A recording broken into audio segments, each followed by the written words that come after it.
We'd like to begin with Treasurer Grossman. Julie, thank you very much. And Chip, welcome back to Boston. Thank you, Steve. Always happy to have you here. And David, thank you and Lynn for laying out the data that will guide our conversations. And I think our goal in this panel is to take it from the global, bring it down to the practical, the hands-on, the solutions that each of us sees as being relevant to the task at hand, so that by the time you leave here, you finish listening to this panel, you've got some very specific connections that you can make with us in our two states, as well as a methodology that you can use to connect to treasurers in every state.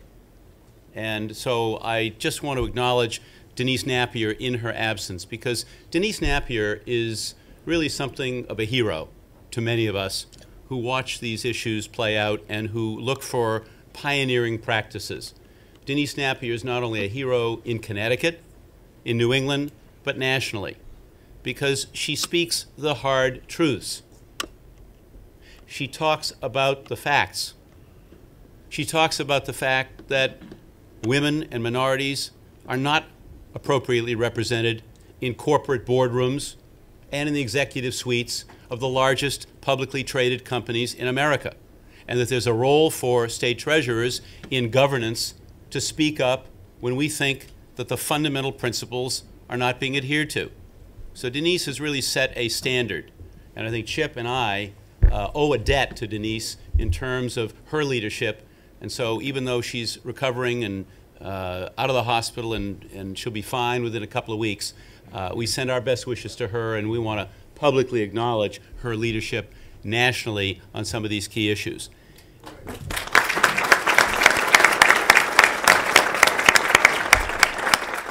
This is meant to be a conversation. My father was the smartest man I ever knew. He was my business partner for 25 years. And he said, Steve, you were born with one mouth and two ears. He said, try to use them in that proportion. Be a better listener than talker. So while Chip and I have a lot to say, we want to keep our remarks relatively brief so that we get a chance to have a conversation with you. Because by having a conversation with you, not simply answering questions, but to connect each other, we will have served, I think, a fundamental purpose of what this conference is all about. I want to introduce three members of our team in the Treasury. Number one, because I'm proud of the relationship I have with each one of them. Number two, I'm proud of what they do every day for the people of Massachusetts. And number three, they are men and women with whom I hope you can develop a connection depending upon your business activities within your own organization. So I first of all want to introduce Assistant Treasurer of the Commonwealth, who's responsible for all debt issuance. He oversees all debt. That's my colleague, Colin McNaught. Colin, can you stand?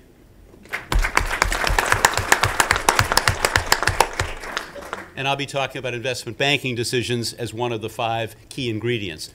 Second, I want to introduce our Director of Human Relations at the Treasury, Jesse St. Cyr. Jesse? And I'll be talking briefly about hiring decisions and what our responsibilities are as state leaders to make sure that hiring decisions are made in accordance with certain basic principles and values. And finally, I want to introduce Mary Wilkins. And Mary's the longest serving member of the Treasury team here today. She's been with our press office for many years, does a fabulous job communicating our values and our priorities. Mary, please stand.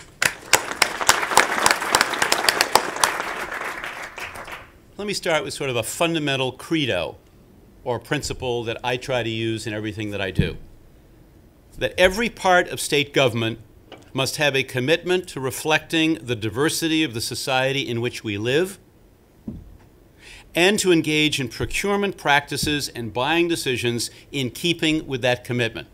Not enough to say it, you got to live it, breathe it, eat it, sleep it every single day in terms of the things that you do. The rhetoric is fine, but what goes on in the neighborhoods, in the streets, in the communities, and in our decisions really are where the rubber meets the road. So let's align the rhetoric with the reality, and if it's not aligned, let's see how we can bring those together. And that plays out in 5 key areas in the work that we do at Treasury in Massachusetts. First, hiring practices. Second, small business banking relationships. which is the equivalent of access to capital, which we've talked about earlier. Third, pension fund management and governance. Fourth, investment banking decisions. And finally, procurement practices overall. Hiring practices. Jessie, I introduced her earlier. Jessie plays a leadership role in making sure that we not only understand the data. David was very, very helpful earlier in giving us data. And he talked about how small businesses have less access to capital, more fear, and get turned down more often. I don't think any of us didn't know that, but it's always nice to have the specific data. And I hope that David will make that available to all of us so that we can use it in our daily activities. But in your hiring practice, you have to know where you are and where you're going. And frankly, in Massachusetts, we need to do a better job throughout state government and in Treasury in particular to make sure that the hiring practices are in alignment with that diversity of the society in which we live. So one of Jessie's responsibilities, and she's only been with us a short time but already left a big imprint, is to make sure that we do a census, that we understand who works in our various departments. I have about 750 people that I'm responsible for, and that's across the board. That's the Mass School Building Authority, because I oversee the building of every public school in Massachusetts, every new school, every green school, every renovated school. That's $1.6 billion of annual construction. And while I don't make the decisions about who builds those schools, we have a tremendous number of people who work with us, architects, engineers, designers, and it is important for those of you who are in those professions to understand that we want a relationship with you. So to the extent that you don't have a relationship and you want one and you're qualified, the Mass School Building Authority would be a place that you'd want to go. So Jessie is there to make sure that we hold, and I'm held to high standards in terms of the hiring practices, and that we add men and women who are highly qualified to our base of employment, whether it's at the lottery, at our retirement board, or wherever it happens to be, that are in keeping with that commitment to diversity and reflecting the diversity of the society in which we live. And we need your help. If you know of a person who lives in Massachusetts who is qualified, who's looking for a job in government, and whom you have reason to believe would have some value that they can add in the Treasury or in one of our agencies, go to our website, mass.gov/treasury, take a look at what we do. And if you know somebody who's looking for a job and who's qualified, send it along. Let us know. Can't guarantee that they'll be hired, but we certainly guarantee we will consider that application and give that person the kind of careful look that they deserve to have. Small business banking. I made a decision during the campaign as I traveled around the state that we had to fundamentally change our banking relationships. On a given day, getting up this morning, we have round numbers between $8 and $9 billion of taxpayers' cash sitting in financial instruments all over the world. That's billion, 8 to 9 billion. It sits in banks, it sits in euro notes, it sits in Oslo and Luxembourg and all over the world. The last time I looked, that didn't do anybody any good in Chicopee and Holyoke and Springfield and Fall River and New Bedford, and you can name the community. We have 351 of them in Massachusetts. So I said, okay, let's create a new relationship. Let's move some of that money into small banks, local banks, community banks, and regional banks that are willing to make 3 commitments. Number one, that they'll give us a competitive interest rate on the money. And that's not too difficult these days when the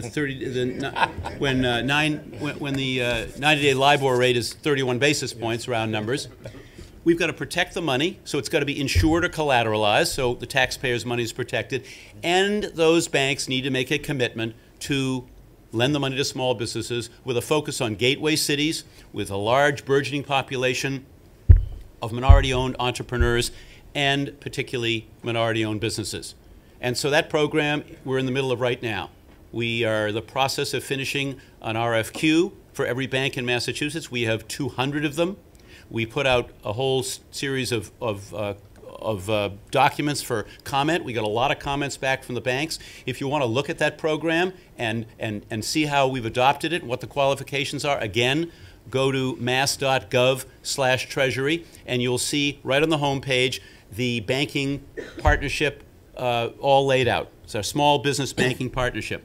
Our goal is to move money in amounts of up to $5 million into dozens or scores of banks, to start with at least $100 million and to grow it from there. and we could grow it easily because we've got the resources to do it.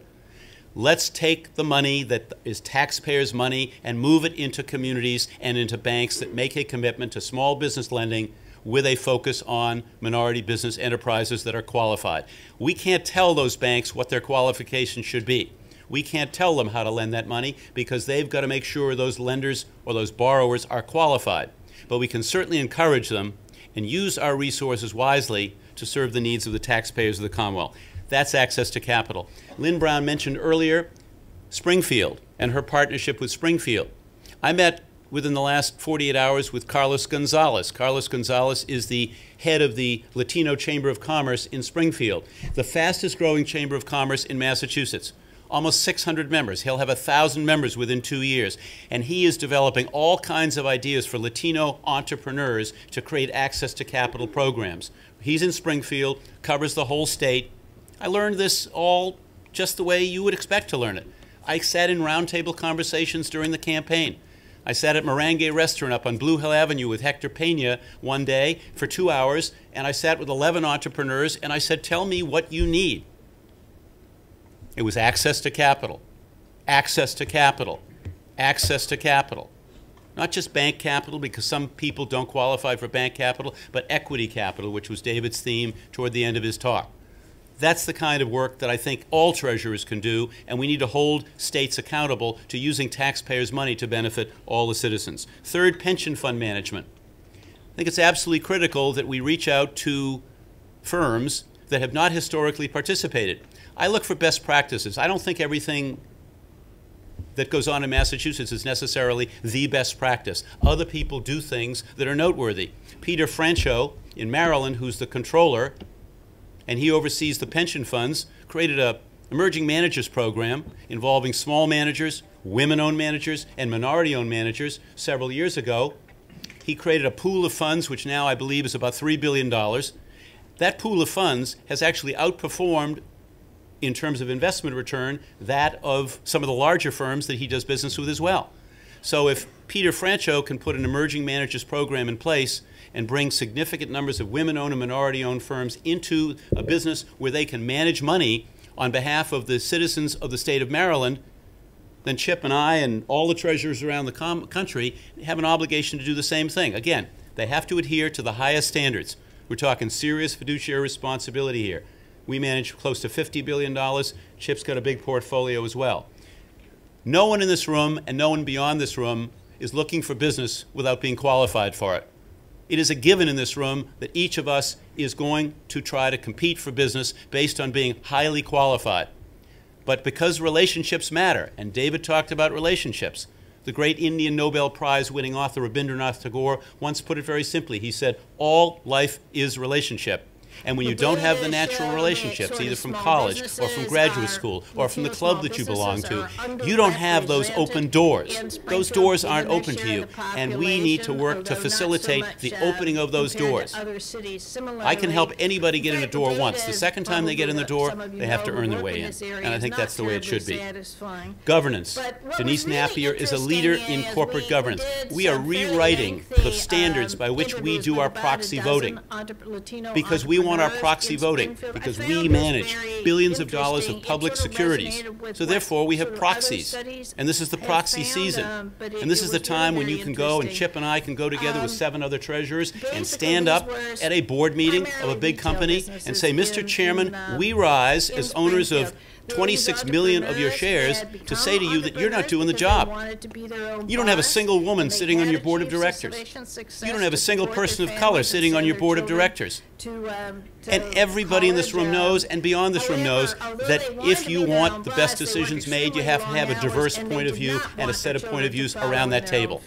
Diversity equals better decision making, more thoughtful decisions, and if companies don't do that, we need to hold them to high standards. And using the power of the proxy, say when on pay, say on pay, corporate governance, environmental standards, and the presence of women and people of color in the boardroom and in the executive suite. That's the kind of things that we need to do more of, and we're doing it here in Massachusetts. Fourth, investment banking decisions. I am so proud to introduce someone to you. Some of you may know her. Her name is Suzanne Shank. She is the CEO of Siebert, Branford and Shank, which is a major investment banking firm. She's been CEO since 1996. She came this morning from New York with her colleague John Carter because for the first time in the history of Massachusetts, we have chosen to award the lead manager running the books of a general obligation deal. We're going to do the deal right around April 1st. It's an $80 million refunding deal, and we chose to award that deal of running the books for the first time ever that a woman-owned and minority firm was given that responsibility because they earned it. And that's the firm of Siebert, Branford, and Shank. So I want you all to meet Suzanne Shank. Suzanne?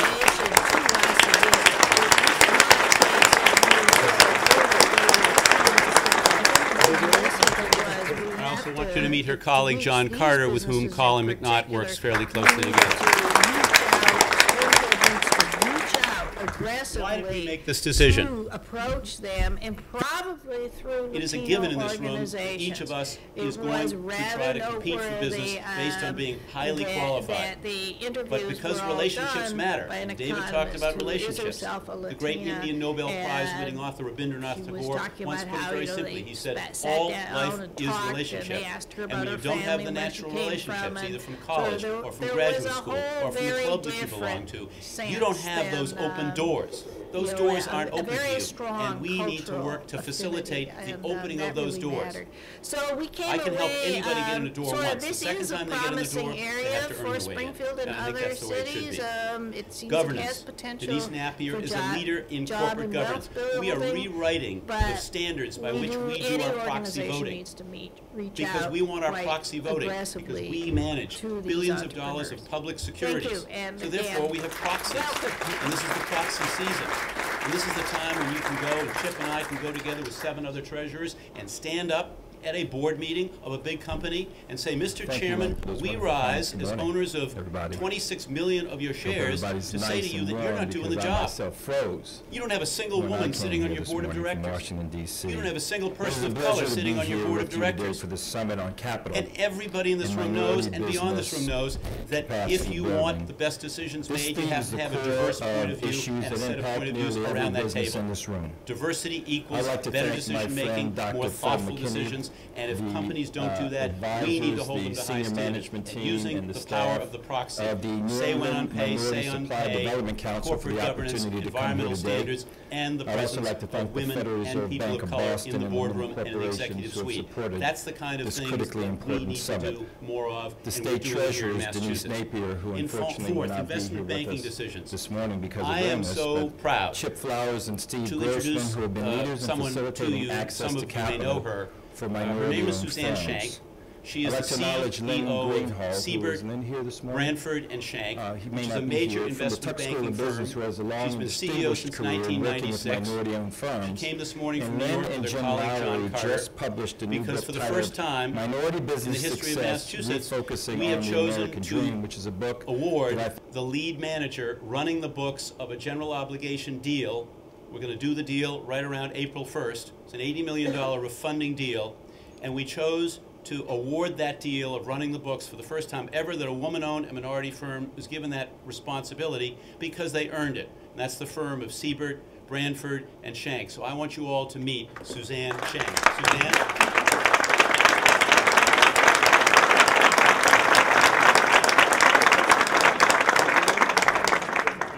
To meet her colleague John Carter, with whom Colin McNaught works fairly closely together.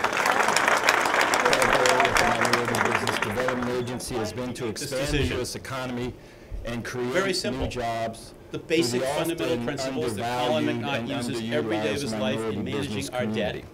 It's you've got to be the best. You've got to give us the best ideas, the best rates, the lowest cost of capital, and be able to distribute the securities in the public marketplace to get us the lowest rate, because that's what we do for taxpayers. Save money, but when you consistent with our bond rating. The potential we were the only state businesses since to create 2007 jobs, to get a bond rating that was improved just recently by economy, S&P and to AA positive. Be well positioned to participate in the future economy, which will be export-based. Why did we tell you choose that for Seabird, minority-owned Brantford, firms, and the Shank? glass is indeed Because they came out half number full. one on all of the The criteria. 5.8 And million they competed minority-owned and because we put operating an businesses RFP in out the for United this States negotiated contribute deal over $1 trillion with virtually every of major economic investment banker output from to the the U.S. country. economy. Everybody wanted this If you deal. took this sector Bank of America, of Merrill the Lynch wanted the economy deal. and separated it JP and Morgan wanted the called deal. it a JP separate Morgan country, Chase. the Morgan minority Stanley business wanted the community deal. would be the Citi wanted the 17th deal. richest Everybody nation on the wanted the face of deal. the earth. Why wouldn't you want the deal? These firms it's a great also deal, and provide over I think 6 people like to million do business jobs with the Commonwealth directly of to Mass. U.S. Pretty citizens. significant debt issue. And through their presence, Suzanne created Shank, millions John of Carter, additional and their jobs that firm would not be put the best available proposal to out, U.S. citizens most without responsive, this innovative, business community imaginative, being heading up firm, a being distribution part of network the or US syndicate, if economy. you will, that's going to And get those according to the securities US out there. Census, And the number we of are workers proud. employed at First time ever, minority-owned a firms, woman-owned and this is the minority-owned last firm, and census we look track, forward to a has very increased long and very, very 26%. productive ongoing And again, relationship the track is with from Suzanne and her 2002 firm. to Thank you, 2007. Suzanne. That's a drop of 1.2 million workers who now And finally, find to end on adequate just general employment at procurement minority-owned practices. and operated firms. Our governor, By comparison, Val Patrick, the growth I think with would non-minority-owned be firms, the in job agreement growth with with everything we've been non-minority-owned talking about firms here this was morning. less than But he 1% wouldn't for just the say same it. period. He would do it. So we are encouraged, And he has we done should be it. encouraged So when he put out by Executive the Order tons 424 of about attributes that are procurement occurring in the practices, minority and he business put community. felony Ron that Marlowe in there are charge of certainly Assistant still Secretary for a number of access issues and that we opportunity. have to We're concern meeting with ourselves him with. on a And regular it should basis, be- it should starting be next week, noted a that couple of weeks down the the road, to success make of the sure that minority all of owned our business procurement community, minority practices business and community Treasury, is and we spend a really lot part of money and every year in our parcel various and departments. to And we the have a success lottery. of the It's a overall US $4.5 economy. billion business. If the minority I mean, business if it was a community publicly does traded not company, realize its it would be full the 11th potential, it is largest publicly traded impossible for company in the US Massachusetts, economy $4.5 billion to realize business, its full $900 potential. million And a so year there are two in factors profits. that we're going to Employs discuss a little over at the 400 summit. people. We This spend a important lot summit of that's money capital in procurement. capacity. We want to make sure And at let me all start times out that by our talking a procurement little bit practices about are capital. serving the people of the Last state, year, but also NBDA invite also into the commissioned process a study. all qualified A study, I like firms, studies. and we have a special And our study relationship was with entitled minority Disparities in businesses that Capital are Access qualified Between to do Minority business. and Non-Minority Owned So Firms. the bottom line the is, troubling how reality can of capital we adopt limitations on a faced by day-to-day MBEs. basis, every And day I'd of like our to take a lives, moment the kind of and share business some of the findings practices from the that are study and some aligned of with these the findings values that many we've of been you talking are about here already today? aware of. Because at the end of the day, it Minority-owned isn't just firms about are less values. likely to It's receive about loans delivering the goods. than When non-minority you know owned that firms. so few And so when you men look at minority or owned women of firms color that are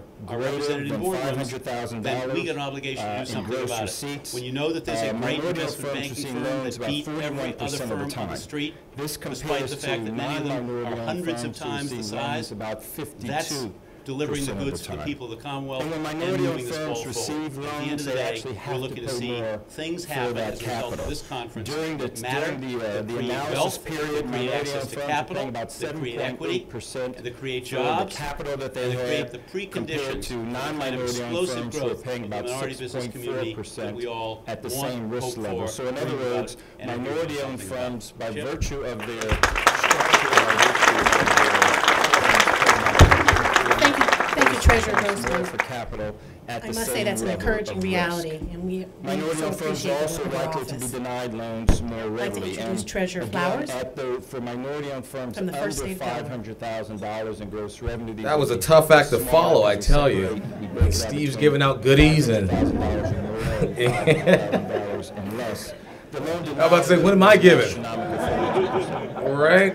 for But seriously, thank you very much for having me, and thanks Dr. Fred and the wonderful staff, I think, and of course Treasurer Grossman, and unfortunately Denise who couldn't make it. But look around this room. This is very encouraging. I've been a member of the National Minority Supplier Development Council Network. In fact, as an MBE, I actually have a small office in the office here, so I'm very passionate about these issues. And Dr. Fred has the, I should say that we had many discussions about the challenges facing MBA. So I'm very glad to see that what's going on today, and really the people who are here to really show a commitment to diversity. And this is you all should be very, very proud, because this is important. These are very challenging times, not just because of the economy, but because really where are we going from here? And I think David's presentation spoke very well to that, and really talking about what do we need to do to open the doors for minority-owned businesses going forward. So I'm hoping that my presentation, I don't have as many goodies as Steve, but I'm hoping that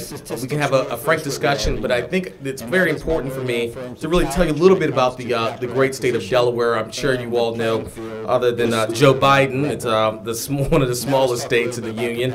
But I'm hopefully going to talk about a little bit about the Treasurer's Office in Delaware, because you may not be as familiar with that office. Just to give you kind of flavor, and then I'm going to go into the some of the programs that we have, which I think that may be beneficial, and we'll see as we proceed through the presentation. Upon taking office, I think the key thing. I can't see the screens. Is up? Okay, we're good. Upon taking office, it was really something I'm very passionate about, really redefining the Treasury. And in Delaware, it's known as the Office of the State Treasurer. And I kind of thought that was very egotistical, right? The Office of the State Treasurer. It's not about me, Chip Flowers. It's about the people, right? It's the people's treasury. And I believe, like any treasurer, that you have to have a plan when you take office, right? What are you going to do for the people? Steve had a plan. Denise had a plan. I mean, what are you offering people? And really, these are the governing documents that we have in Delaware, and they're available on our website that really talk about what at least our vision of the office is going forward. And one of those visions, of course, is, as you can imagine, is a commitment to diversity. We have a small office of about 23 people. Steve, how big is your office? What we're focused on is making changes in the small business community. Look at it. Yeah, you like that? You like 14, right? Yeah. More like his motorcade, right? But we have a small office in Delaware, and we have a new name, new vision, and really this office serves as a cornerstone of the state's financial system. We manage about $1.5 billion in assets. Unlike Steve and Denise, we do not manage the pension fund in Delaware. So that's managed by a separate office, but I sit on the pension board. But nevertheless, these issues obviously mirror each other, right? Whether you're managing pension money or you're managing, obviously, cash in the state of Delaware, we do have significant influence. As you can imagine, in a small state of 3 counties, $1.5 billion is a lot. I think Massachusetts has about, I think Steve said $8 billion that you guys manage in general funds, but $1.5 billion is what we manage. And really, we have a renewed focus for diversification. When I took office, a staff of about 23 people, we had three minorities in the office, and I really thought we could do a better job. And not just about hiring, also, as Steve pointed out, really purchasing and procurement. And Delaware is very unique because I had the distinct honor of being the first African American elected in Delaware, and that had some challenges.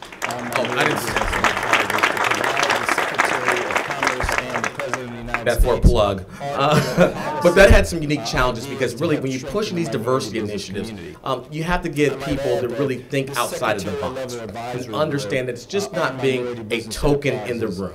We want to make sure that we give contracts and give business to people who can do the job. And as Steve said so eloquently earlier, it's not about talking the talk. It's about what are you delivering. And so that's really been the message that I've been having with my Treasurer's Office, that we really talk about restoring economic prosperity in Delaware. That's our new mission, is that restoring economic prosperity. But that doesn't mean we restore it for some folks, right? It means we restore economic prosperity for everyone, including women and minority-owned businesses, and that's been very important as we adapt to the challenges of a 21st century global economy. I'm going to skip that. I'm just going to talk about a little bit of the organizational structure in case some of you all do not know.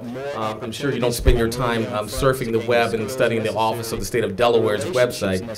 So this organization structure is as follows. We have an Executive Office of the State Treasurer, which is my team. We do strategic initiatives that really talk about laying out the future. And part of that vision, as you can imagine, is supporting women and minority-owned businesses. We have the Office of Finance and Treasury Services, and that proudly says one of the offices, and Steve mentioned a bond rating of Massachusetts. Delaware is one of only a few states that has a AAA bond rating. So we make sure that, I mean, that's like the gold standard. We make sure we guard it, and so we expect our businesses when they come in, part of the little plug that you have to always say is that how you plan to make sure that we keep it that way. So if you ever want to meet with me, make sure you say that many times, and that gets everybody excited. It's equivalent to waving the flag in Delaware. The Office of Economic Policy is a new office we created. Really, we're studying economic data. What is the impact of our decisions? How are we leveraging money? What is that looking like? How, is it impacting the minority-owned community? Do we have sufficient capital in minority-owned businesses? Because I believe, as any policymaker, that before you make a decision, you have to have the research. And as David mentioned, and I think Len and others talked about doing studies. I'm not a big fan of a lot of studies that sit on the shelf. I believe if we're going to study something, it has to have an action plan with it, right? So if there's a problem, we have a solution. So that's really what this office is tasked with. And finally, we have the Office of Disbursements and Reconciliations, which is responsible for issuing checks here in the in the state of Delaware, which we're obviously doing less and less of, as you can imagine, because it takes about $50 to process a check, and sometimes it's really funny to see a check issued for $2 and it costs $50 to make it. So obviously, we're moving to more electronic transactions in that manner. You can visit our website that will be relaunched. But let me talk really briefly about the subject that we're here, really access to capital, really some of the findings that we had in this first report on the Delaware State Treasury. As you can see, I'm very fan of the parchment. That's because I love Alexander Hamilton. And so, in case you wonder why is this old-looking paper always up here, that's just kind of the theme that we go with. But really, what we wanted to do when I took office, really look at redefining the Treasury. I can say, unfortunately, that we did not have really any relationships with any minority-owned vendors prior to me taking office. And I've only been in office for 60 days. And that was very troublesome on so many different levels because, again, what we saw initially was, I hate to use this expression, but the good old boy myth, right? An RFP would go out. It would not have the famous clauses that, Dr. Fred and others work on about supporting women and minority-owned businesses, but yet there would always be these executive orders and things that say, oh, well, we support the business. Well, how do you support the businesses if it's not going out in the RFP? And that was very troublesome. So that was one of the issues that we found, and then what we noticed in the awarding process is that people would go in the back room, and somehow magically it would always end up to be the same vendors getting the same contracts.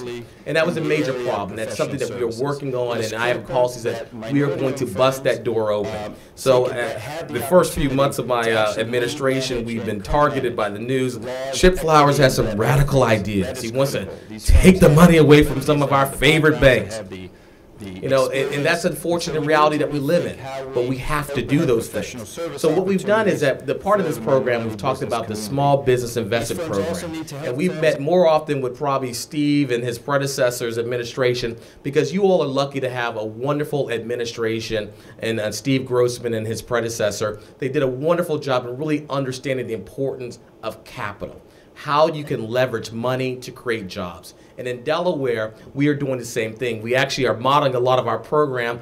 We have an implicit competition with Steve to figure out how much money we can put out on the street. I think Steve's small business program is about $100 million, no more than $5 million per bank. I think we'll be $5 million and $1 per bank, and $101 million and $1 will be the size of the Delaware program. But this is very important because I bring this up for a couple reasons. One, in the Small Business Investment Program, what we're doing is we're taking the $1.5 billion and we will be putting about $150 million into local banks with a unique requirement, right? We're going to say, listen, not only must you be out there supporting small businesses, but you're going to report to us the number of minority-owned businesses that applied and how many businesses were successful. And I think the presentation that we heard earlier talked about the denial rates. We are very concerned about that because if you hold down a group of people, you can't grow your economy.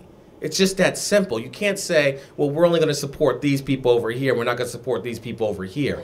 That doesn't work anymore. And what we had an opportunity a few weeks ago, one of the state's largest financial institutions was very short on going through bankruptcy. It was just bought out, and it's been in the paper. It's Wilmington Trust. And they sat down and they met with me, and they had a significant amount of state money. And the problem was I couldn't sleep at night because knowing that so many community-owned banks that were lending to minority institutions couldn't get money from the state treasurer's office, but yet this bank was getting about $300 million. And they were about to go under. And there was political pressure for me to keep the money in the bank, to keep things going. And I said, why are we doing this? So where Steve was able to create his program, and Steve and I pretty much the same power to invest money, we had political pressure to keep money in the same institution, even though the bond ratings were falling, and though there were other banks that were clearly out there doing more in the community. And that's not to slight our colleagues at Wilmington Trust, but it was saying that the focus is off, right? You have to have the political courage to basically go in and do those things. And what we're doing is that we're going to open up that door and say, no, no, no. We're going to take money away from institutions that basically aren't meeting our standards and only give money to institutions that are actually lending to everyone on a neutral basis. So we're very excited about this program, and I'm jealous of Steve because he was able to implement his program. I actually have to go and try to convince a whole bunch of people to actually put money in local banks. You would think that's kind of natural. You say, well, can I take money from a bank in New York and put it in Delaware? I have to go talk and try to convince people, where you all are fortunate enough that you all can just do it. So we're going to be implementing our program probably in the next 30 days.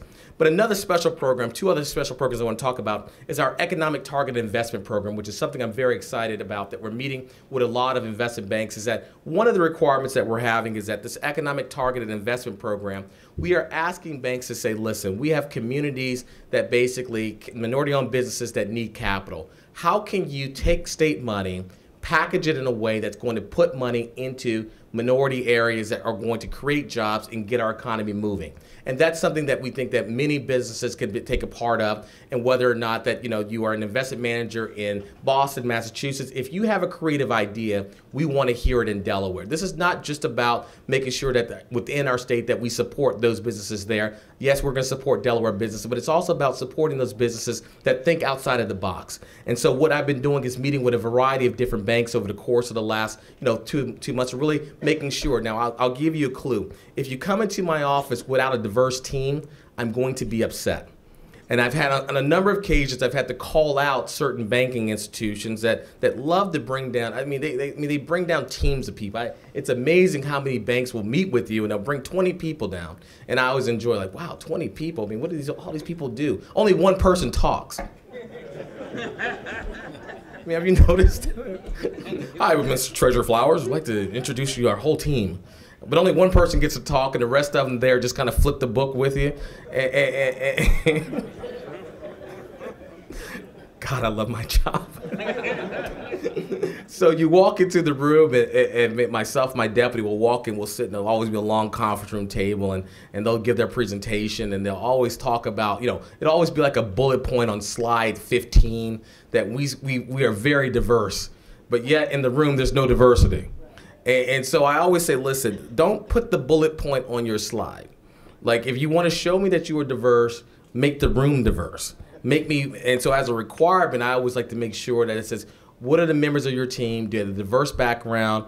And I guess the word is getting out on the street now, because I've noticed the last few meetings, man, there's been more diversity in those rooms than any time before. So I enjoy. One guy had to pull her aside. Son, how long you been on this account?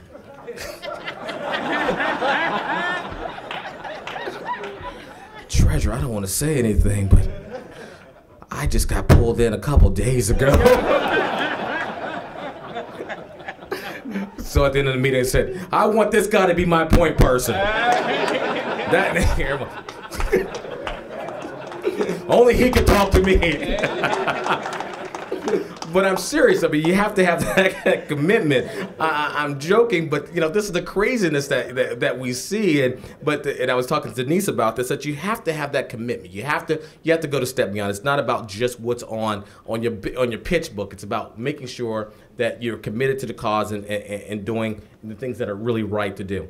I've already gone over this, but I want to make sure I say this. Obviously $1.5 billion in state funds. We settled the position, but the opportunities that I think that you all can really experience with the Delaware State Treasurer are three. One is that the Small Business Investment Program, that we are looking for minority-owned financial institutions that really can do a wonderful job in managing our money. And that's going to be very important for us. If there are any minority-owned institutions that you all know and that you could believe could help the state manage money, we are open and we are all ears. I am not a fan of subcontracting work to minority vendors.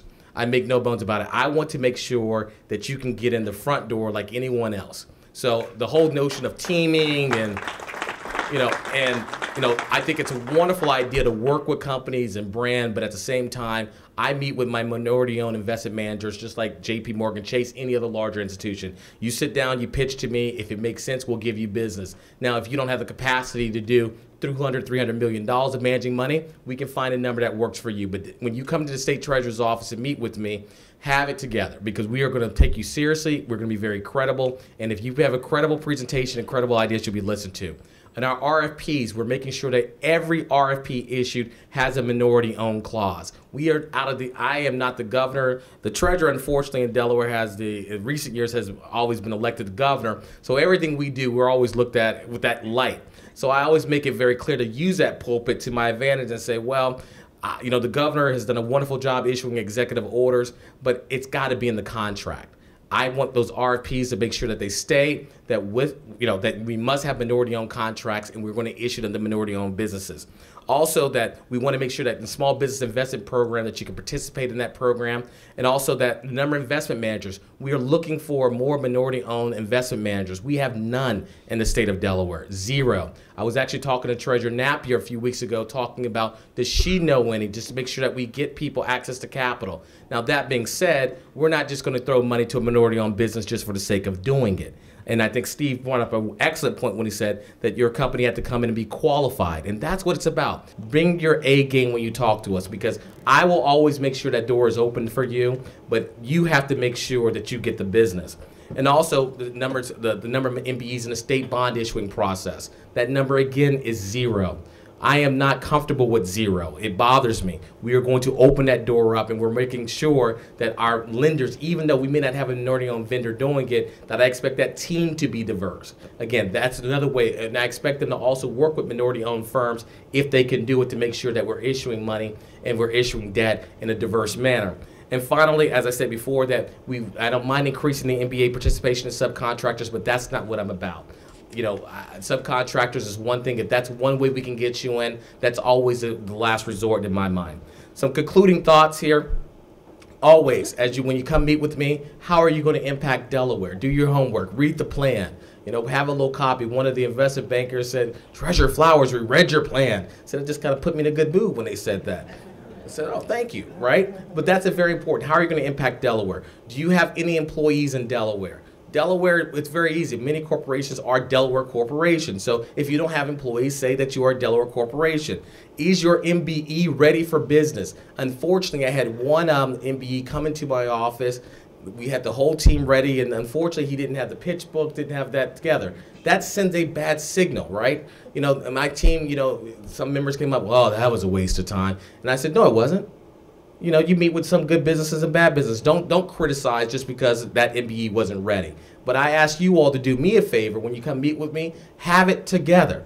I'm going to make sure that you get all the ears, everybody's in the room. Make sure you're together for that process. And finally, are you meeting with the appropriate person, right? So a lot of people sometimes just call me, but they haven't realized that I don't have the pension office, right? So that sends a bad signal. If you haven't done your homework, then how can I give you business, right? I have to be responsible for managing $1.5 billion in money. I have to carry 4 cell phones. Trust me, I want somebody who is going to be on top of it so I can carry maybe 2 cell phones, right? That's my dream, right? That and going to Davos. Those are my only 2 dreams. And speaking at the Fed, but I fulfilled that today. So I'm all set. And finally, there's no such thing as a free lunch. And I think so many minority-owned businesses meet with me and ask, are there any grants or is there money for my small-owned business? Folks, I'm an MBE. No one gave me a grant. We have to go out there and do it the hard way. You have to go out there, put your business plan, get a loan, put sweat equity, regular equity into it. You all understand that. So when you come into my office and you're ready to do business, but you need money, that sends a bad signal, right? That says like you haven't done your homework. So we all want to make sure that we are supporting MBEs. We're making sure you have access to capital, but understand that we take somebody very seriously when someone understands the financial market versus somebody says, I have a great business idea, I can help the Treasury, and by the way, can you give me $1 million to do it? Exactly. So let's just conclude there. But seriously, thank you for your time. We're very looking forward to it. I thank Steve and all the other panelists. And I look forward to your questions. And thank you and keep up the good work. God bless you.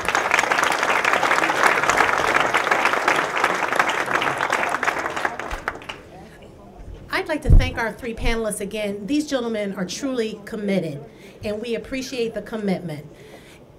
The question is, what can we do now that we know they're ready and they're committed? What can we do to be better prepared? Before we open up the floor to your questions, which will come just in a hot second, I'd like to ask each of the panelists to briefly provide insights, because you've all been small business owners, all owned your own business. What are some of the barriers that you see minority-owned businesses face in seeking to do business with your respective states? And David, your office, very briefly. Yes. Thank you. But I really appreciate the comments that you guys have made. It's very instructive to all of us. I want to just focus on one point. Oftentimes, and I see a lot of minority-owned and operated businesses come through. I will say this: I have seen very few that I was left with the impression that they weren't qualified and they weren't ready. If you're in the game and you survive this economic downturn, by and large, you have the opportunity, if you can get the capital and the relationships and the contracts, to grow your business to size and scale. One point I just want to make that I've seen firms not do so well at is take advantage of all the relationship opportunities that are available. You know, partnering with us is really a value add because, you know, while we're a small agency, we have relationships with all the federal agencies in government. We have relationships with large corporations. We are a touch point. And so it's important to build relationships that can lead to economic results, that can lead to economic opportunities. And so one of the things I've seen that, in my experience, that firms do, they do very well at, you know, putting their head down and grinding away and cranking it out and getting that proposal right and getting the presentation right.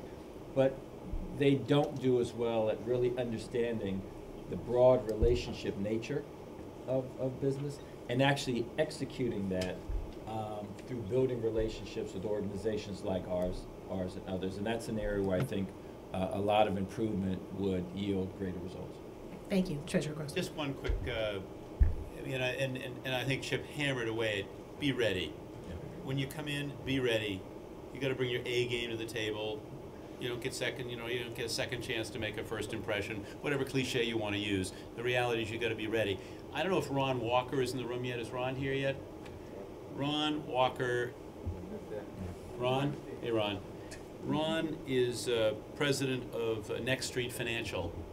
He and Tim Ferguson partnered up, and they run an extraordinarily interesting and imaginative firm that invests in small business enterprises. And their belief is, I think, if I can paraphrase, that a lot of people come in looking for money, but they don't have the technical skills to impress the bankers or the financial intermediary, whether it's a venture or mezzanine or whoever the source of capital is, that they're ready to use the money wisely.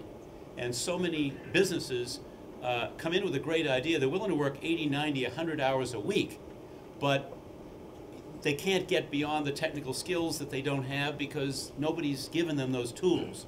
So Ron, I think, hopefully will talk a little bit about his approach and Next Street's approach to marry access to capital with the technical skill set that you need to be able to actually execute, get the money, whether it's equity capital or financial capital the regular way, through banks or financial institutions, and then make a great go of it, grow your business, pay that loan off, earn a return on your investment, and create wealth. At the end of the day, you can't spend wealth that you don't create, and the creation of wealth and equity is one of the biggest challenges that we face. How do you create wealth, particularly in gateway cities, in the inner city? That's one of the reasons ICIC, Mike Porter's organization, Initiative for Competitive Intercity, was always structured around that principle that we create businesses in the cities of America, and hopefully that wealth stays in the city, and wealth begets wealth, begets wealth, begets wealth. And we have to create a precondition for that. But Ron's model, I think, is a particularly sound, savvy, thoughtful, and sustainable model. Technical skills are critical. You don't have the technical skills, all the great ideas in the world are not going to get you the capital. Thank you. Relationships, technical skills. I think Steve's point was exactly correct. And I was going to say, kind of following up on that technical skills point, was, you know, don't give anyone a reason to throw out your RFP response. In other words, if you know, there's an old expression, answer the question. If we have an RFP that has 20 questions, answer all 20, but answer the question. We see a lot of times some individuals just don't answer the question, and some of the MBEs get thrown out just that way because again, it's not a technical compliance, right? You have to technically comply with the RFP. And it also, second, is that attend the pre-bid meetings. You know, just because you are in New York or Boston, Connecticut, and you're bidding on an RFP in Delaware, I want to see you. We you know, no one's going to hand you, I mean, probably not really without a lot of money. You're not going to hand $100, $200 million to someone you don't know. I mean, would you do it? I wouldn't give anyone $20 I don't know. Not to mention $100 million. So, boy, I'm cheap. But you almost anything. Thanks, Steve. I appreciate it. Almost. But it's a serious point. Exactly. Don't take a check, right? It's a serious point because I think a lot of people don't understand. It is about relationships. It's about being seen. Go to the pre-bid meeting. Yes, you may not get that particular RFP, but people are going to get to know you. As David points was saying, it is about relationships. And the final point I'd say is be creative. You know, sometimes, you know, our business is pretty, it's mature, but as you can see from Steve and myself and Denise, these are three pretty progressive treasures that we are looking for innovative ideas. And I would say the RFP is asking technical compliance, but you have to find a way to introduce that innovative angle. What is your core competency of your enterprise? What is your strategic vision? How can you be a value add? So I think that's really what I'm looking for when I read an RFP, is really making sure that we don't have to toss you out for a technical reason, and B, how can I see some of your business coming through and shining through that RFP? Great, thank you very much. I'd now like to open it up to you, ladies and gentlemen, to pose your questions to the respective treasurers. Yes. Do we have a microphone? Right here.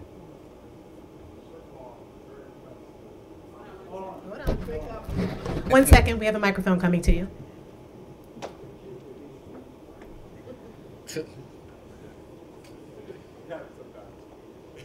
Good morning. My name is Ronald Williams, and I first of all want to thank the presentations that have been made today, the three of you in particular. Great presentations. You talked about access to capital, being able to be a bridge for us, and also it's about developing relationships. So I'm hoping that all of us in this room have a chance to develop a relationship with your organizations. When you look at the marketplace over the last several years, in the bond markets, equity markets, real estate, they've been really challenging. And I know that you have an asset class that is for alternatives. I'm kind of curious as to whether, in fact, you've looked at life settlements for one, and if you have, what are your thoughts about those? Because obviously I have interest there, but more important than that, they are non-correlated to the market conditions. So this is a chance for real opportunity to help balance your sheets in such a way that you can add value to the state and those who you represent.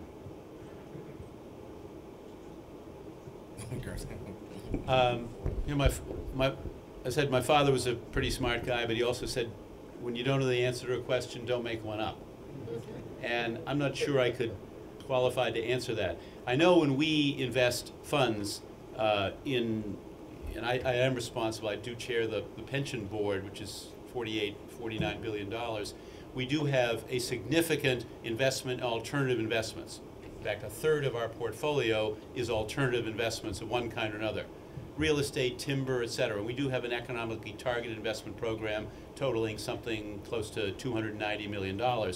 So while we don't invest directly in individual companies, we invest through managers who in turn manage a portfolio. It's our belief that we don't want to be picking winners with the pension funds of state employees and teachers. We want to put our funds in the hands of qualified managers who have a diversified portfolio of assets, i.e. companies. So honestly, if the business model of the private equity firm that we're considering investing in, and we have 93 companies in our private equity bucket, it's about 10% of our pension assets, so about $4.8 billion, and that's leveraged buyout firms, it's venture capital, and it's distressed debt. So I can't tell you with that specific asset class, but I can tell you that if a firm that is minority owned, that has never had an opportunity to present to PRIM, which is our pension board, wants to come in and see them, I'll facilitate that conversation at any time. Again, first time in the door, happy to have you in. Second time through the door, got to earn your way in. And if the product that you're investing in, or if your particular niche in the marketplace is one that seems appropriate for us, and it seems like it's a good sustainable business model, I don't think we'd be averse to any asset class that is going to protect the assets of the pensioners, earn us a rate of return, and be in keeping with our standards. So if you have such a product or such a firm and you want to come in, just be in touch with me. I'll facilitate a meeting with our team at Prim, and then you'll take it from there. At that point, it's up to you to earn the business. And I would second that. I think that's exactly right. I mean, we don't, the assets under my management, the $1.5 billion, are pursuant to a cash management policy that we have. And I think, Steve, you have a cash management policy as well. So I would caution people, the only thing is that we're always looking for being creative, but as the state treasurer, the only way you can screw this gig up is to do one thing.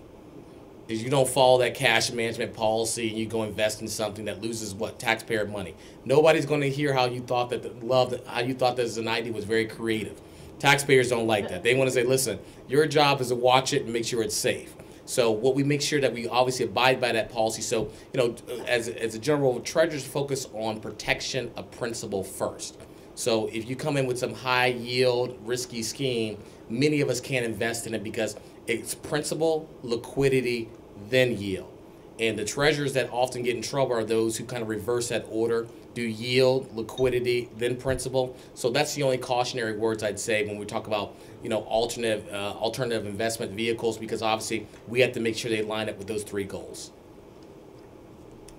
Final comment. The fund that I'm a licensee for has had an internal rate of return for the last 15 years of 12%. Additionally, it's the only public traded firm in this space. And I think we would repeat, and because we do manage funds, you should be in touch with us and I'll facilitate. And Chip, although he doesn't manage the funds, he's on that board so he can facilitate the same kind of presentation. You go in with your A game and it makes sense for Delaware and it makes sense for Massachusetts. There's no reason why you can't do business, but we're going to leave it to the board that manages those funds to make that final call. Additional questions? Right here. Oh, sorry. I think your mic might be off. Yeah, is your mic on, Kelly? Good morning. Thanks for your presentations. I'm Kelly Chun. I have a public relations and marketing business based at Hibernian Hall here in Boston. It's an underserved area for those of you who are not from the local area. I have a question related to liquor licensing. One of the things that we're trying to do is make Roxbury an arts and cultural destination, and the access to liquor licensing has been a challenge to some of the proprietors in our community. So I'm wondering what Treasurer Grossman is, what your strategy is for increasing access and making it a more level playing field for the arts and entertainment, arts and cultural segment. Well, clearly, arts and culture is something that's pretty close to me and to my family. Barbara, my wife, is a theater historian, professor of drama at Tufts, a director, as well as vice chair of the Mass Cultural Council. And I think often when we talk about economic development, we talk about certain industries, and we always tend to leave out the human services sector of the economy, which employs 185,000 people in Massachusetts. We leave out the cultural economy or the creative economy. That's a very vibrant source of jobs and economic growth. In fact, I'd venture to say of the people who came to Massachusetts and stayed here and are here for the quality of life, it is a lot about the cultural resources for your families and for your children. So we support that. Boston has its own licensing board, as you know, and they are responsible for liquor licenses in the city of Boston. I oversee the Alcoholic Beverages Control Commission, which is licenses statewide. So, you know, I don't want to speak specifically about your particular challenge or need, but Kim Gainsborough, who's the head of the Alcoholic Beverages Control Commission, and she's also deputy treasurer, one of 5 deputy treasurers, would be happy to talk to you. So if you speak with Mary or Colin or Jesse, they can put you in touch with Kim Gainsborough at the ABCC, which is right down near Boston Garden. And if you want to go in and see her, she could probably advise you as to what our role and responsibility is at ABCC versus the city of Boston. So in general, we want to engender that kind of cultural explosion of excitement. I know Hibernian Hall. I was there the other night, 284 Dudley Street, right? 184, sorry. But I was there for Hubie Jones' retirement event the other night. It was a great, great event. So I know the area, and I know what you're trying to do in that area, and it's exciting and it's imaginative. And if we can be helpful in that, and if that's part of our responsibility, I promise you Kim Gainsborough will help you develop a creative strategy or send you to the right people who can. Thank you. Yes. Let me add my thanks to each of you for this outstanding seminar so far today. I'm Bobby Miles, and your mic may be. Okay. Can you hear me okay now? We can now. Can now. I'm Bobby Miles, and we have a company that services the IT sector. We're located in Chicopee, Massachusetts. My question is to all of you, and you can take it in whatever order you like, but primarily, David, you spoke about $30 billion being allocated for small businesses through the president's programs. How is the $30 billion being allocated? And Steve and Chip, maybe you can talk about your portion of that $30 billion and what you plan to do with it, and how you plan to distribute those funds to companies like us sitting around this table, and so we can have access to that capital and grow our business. Yeah, that money is going to be placed into community banks and small banks around the country. The banks have their right to go to the Treasury and apply for that capital.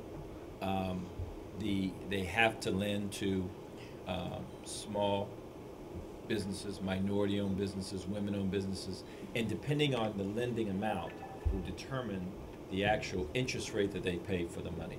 So if they're very aggressive in lending, they can actually get the interest rate they pay the Treasury, down to zero. If they're less aggressive in lending to minority firms, it's a graduated, and then there's incentives. There are other incentives in there in terms of structuring to allow them to do that. So the idea is that there will be firms that apply for this, and we're encouraging banks to really take advantage of this opportunity. But the incentive is for them to actually lend to firms like yours, so that they can get the capital out in the market, so that you're in a position to grow your business and create jobs, and we can actually create more economic stimulus. There's a difference between that pool of capital and what we do. We have cash that we can deposit. He's got a few people he's got to go to and talk to, but at the end of the day, he's putting money into local community banks that are making a commitment to help small businesses grow, hopefully with a focus on minority-owned businesses. This program, if I'm not mistaken, $30 billion is really left over from the TARP program, and this is an investment of capital in those banks. So essentially, the government is going to buy preferred stock in these banks, and then they will increase the capital base of those banks, and then they use that capital, and depending upon how they use the capital, they can reduce their interest rate dramatically that they pay the government, so it's to their advantage. In our particular case, we're putting money out there at very low cost. In Chicopee, for example, we met with the mayor, Mike Bissonette, and Bill Wagner, the CEO of Chicopee Savings, which is the only bank that's locally owned in Chicopee, and they want the money because he wants to put more loans out there. So we're lending money at effectively, these days, round numbers 30 basis points. In other words, it's almost zero cost capital.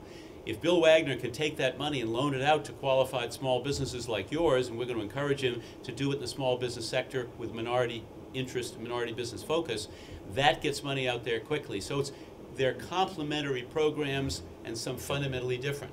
I mentioned Carlos Gonzalez and the Mass Latino Chamber of Commerce. Carlos is right here. Carlos, stand up. Carlos Gonzalez, again, running the fastest growing Chamber of Commerce in Massachusetts.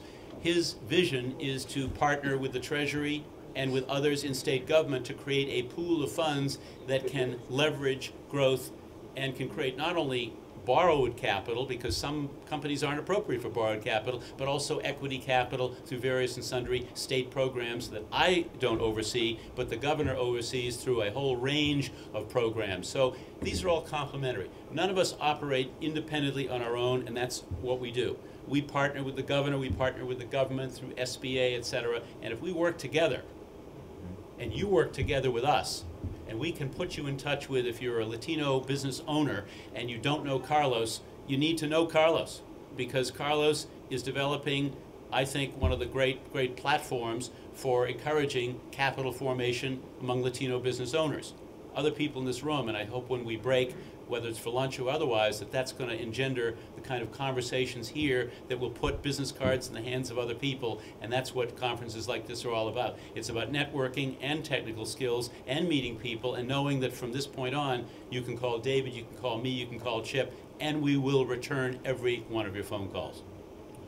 Okay, we have time for one more question in an effort to stay on course. Oh, I'm sorry. Oh, you know what? I'm just gonna say one. No. I think Steve's. The only other point I was gonna make is that, Steve brought something about that every program in every state works differently, and I think that's very important, because even though Steve has a small business investment program, our program is a little bit different. We put money in non-interest bearing accounts, hopefully, so the banks don't have to pay any rate to us. Some programs have linked deposits where they, in exchange for a lower interest rate, they're getting money out. So there are different ways that you have to understand the nuances of the program, but more importantly, I think one of the key things I would always remember is that understand where the Treasury is putting the money. So in other words, which banks have the program, because you could be going to the wrong bank, or is it as an SBA component? So understand as a small business owner where these opportunities are, and that's be the only piece of advice I would give you there. So it comes back to that preparedness you talked about before. Yes. Good morning. My name is Nelson Rainieri. I'm vice president for a company called Liberty Power. We're a retail electricity provider based in Fort Lauderdale. So my first thanks is thank you for climate controlling the room for someone from Florida.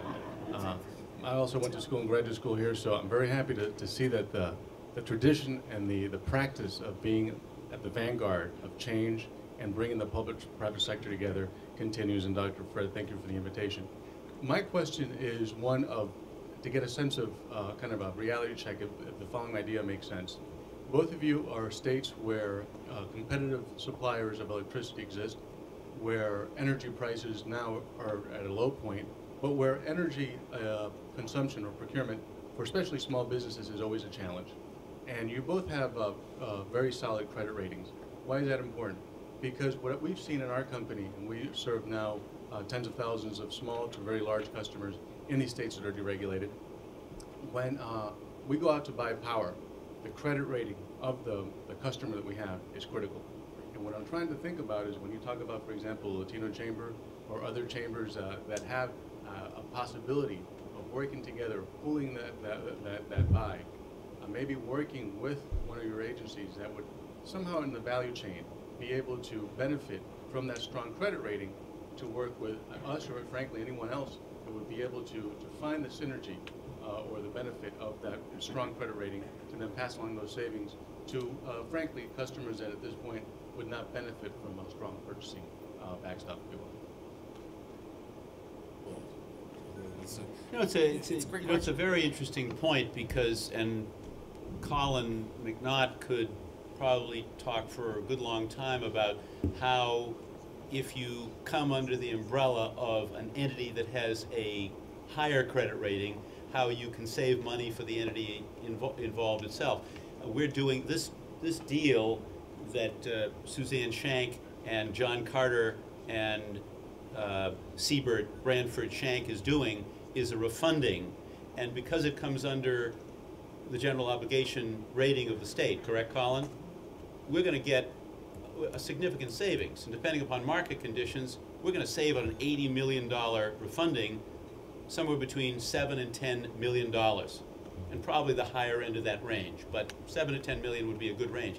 That's a lot of money to save, so the principle of taking advantage, if you don't have as solid a credit rating, the ability to piggyback alongside and partner up with somebody who's got a better rating, which would enable you to get credit where you might not otherwise on your own be able to access credit, that is a basic fundamental principle that I would urge anybody in this room to consider, because that kind of coalition building around credit and seeking credit versus not getting credit, to me, is absolutely critical.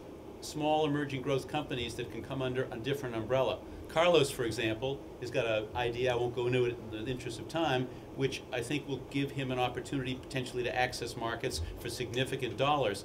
Many of those companies that are part of the Latino Chamber might not be able to get credit on their own, but through Carlos, through the Latino Chamber, through his program, they may very well. So that kind of principle, I think, is worth focusing on. It's a very good point that you brought up, that you bring up. Yeah, and I second that. I think that the pooling, there are two parts of your question. One was, whether or not a private entity can jump off the state's credit and potentially get some, in Delaware, as I think I stated during my presentation, we protect our AAA bond rating like it's default. So, unfortunately, we don't really allow that too often, allow private actors to jump. Though I think the success of the Build America bond programs and things of that nature have really done a good job of really opening markets and allowing, at least from the state's perspective, opportunities to fund projects that were a little bit had a significant federal backing to those projects and allow minority-owned businesses to come in under that way. But to the second point, what Steve I think talked to really was this notion of pooling and credit, and I think that's a wonderful idea to pull together resources. The only thing I would caution it, like anything, partnerships has its advantage. Now this is my lawyer hat coming on now, and I would say to the minority-owned business, always you want to pool, but I think pooling, sometimes it's better to be on your own, and if you can get in the door that way, that's a much better way, I think, for just practical business reasons. I mean, it's easier to be the general contractor. Maybe the minority-owned businesses should go to someone and say, listen, we'll team up with you on this, but we take the lead, and that's usually what I like to see. Because what I don't like to see, and which happened, I'm sure some of you may recall, in the 80s and the early 90s, what was happening was that a lot of big companies, in order to get eligible for these minority-owned set-asides or minority-owned businesses, what they would do is they'd have a great credit, and they would say, we can get this contract, and then they would form some subsidiary that was minority-owned, but it really didn't have any power or influence. They were just using it as a back-end way to get the contract. So a lot of times, I try to make sure I study that relationship a lot. Whenever I see a teaming relationship, says, is this a true teaming relationship? Does this minority-owned contractor, is it value add? Are they going to have a responsible, meaning part of this contract? And therefore, if they're benefiting from the synergies, the credit rating, capital of a larger partner, that's fine to me. But I always want to make sure that the relationship is real. And I tell every MBE, no matter what capacity I'm meeting with them, is that don't be a sham, right? There's nothing, you are setting aside the cause if you are a sham, right? That just hurts everyone, because what ends up happening is there'll be some expose in the newspaper about how this one messed up relationship happened. It was a sham relationship, and therefore we should get rid of all the minority-owned programs, all the programs, that are supporting minority-owned businesses. So don't set back the cause because you are so quick to want to get a contract. Understand, do it the right way. You're eventually going to get caught if you do it the wrong way. But yet, if there's a real business relationship for that, do it. I'll support it. I'm sure Steve would support it. David support it. I think that's what we're looking for, but as long as it's not a sham. Thank you very much. Please join me in thanking our panelists, Director Henson, Director Grossman, Director Flowers. Net, the ball is squarely in our court, so thank you for joining us.